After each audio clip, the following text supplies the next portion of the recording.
मंडळी या जेवायला बघू शकता आमची पंगत रंगत अशी जमलेली आहे, रंगलेली आहे. ते सगळा काही मोठा हादसा झाल्यानंतर ते सगळं विसरून पुढे तर जायलाच हवं, कारण जीवन आहे म्हटलं तर जगायलाच पाहिजे ना. तर ते सगळं काही विसरून चुलीवर स्वयंपाक केला. मीही बऱ्यापैकी मदत केली सगळ्या काही करण्यासाठी. तर बघू शकता काय काय बनवले आम्ही.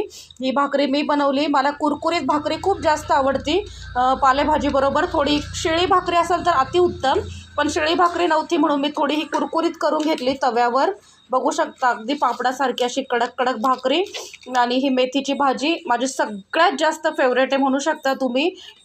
कच्च्या टोमॅटोची चटणी ही मला खूप आवडते. आणि हे आहे पिठलं और झुणका, तर असं म्हणू शकता झटपट. आणि मिरचीचा ठेसाही बनवला आहे. हां, बघू शकता इथे अशा प्रकारे मला माझी तर आज पार्टी असं म्हणू शकता तुम्ही, कारण मला सगळ्यात जास्त हे असं साधं सिंपल जेवण आहे ना ते खूप जास्त आवडतं. आणि मी मनसोक्त आता जेवणाचा आनंद घेणार आहे. तर या